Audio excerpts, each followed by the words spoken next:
పల్నాడు జిల్లా పిన్నెలిలో మంద సాల్మన్ అనే కార్యకర్త హత్య ఘటనకు నిరసనగా వైఎస్ఆర్సీపీ రాష్ట్ర వ్యాప్త నిరసనలకు పిలుపునిచ్చింది. తాము విధించిన బహిష్కరణను అతిక్రమించి ఊర్లో అడుగుపెట్టాడని టీడీపీ గుండాలు కొందరు ఇనుప రాడ్లతో సాల్మన్ను కొట్టి తీవ్రంగా గాయపరిచారు.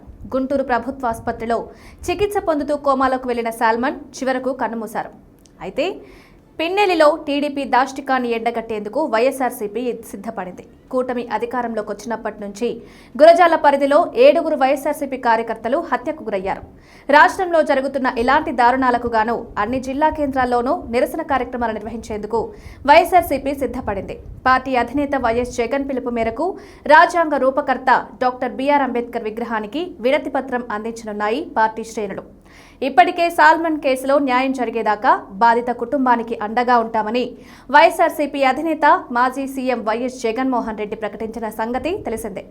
అంతేకాదు ఆ కుటుంబానికి పార్టీ తరపున 5 లక్షల రూపాయల సాయం కూడా ప్రకటించారు. మరోవైపు శుక్రవారం సాల్మన్ మృతదేహానికి పిన్నెలిలో అంత్యక్రియలు జరగకుండా టీడీపీ నేతలు తీవ్ర ప్రయత్నాలు చేశారు.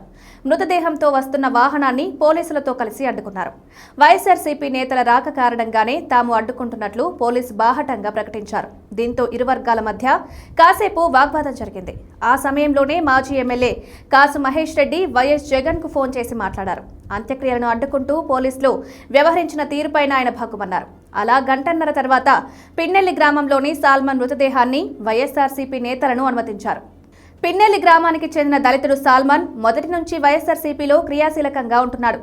అయితే కూటమి ప్రభుత్వం అధికారంలోకి రాగానే ఊరు వదిలి వెళ్లిపోవాలని సాల్మన్ కు టీడీపీ నాయకులు హెచ్చరికలు జారీ చేశారు. దీంతో ప్రాణభయంతో కుటుంబంతో సహా బ్రాహ్మణపల్లికి మకాం మార్చాడు. వైఎస్ఆర్సీపీ నేతలు ధైర్యం చెప్తుండటంతో 2 నెలల కిందట సాల్మన్ కుటుంబం తిరిగి పిన్నెల్లికొచ్చే ప్రయత్నం చేసింది. ఈ క్రమంలో కొందరు స్థానికుల సాయంతో టీడీపీ నేతలు వాళ్ళను అడ్డుకున్నారు. పంచాయతీ తర్వాత చివరకు సాల్మన్ మినహా కుటుంబ సభ్యులను మాత్రమే ఊర్లో ఉండేందుకు అనుమతించారు.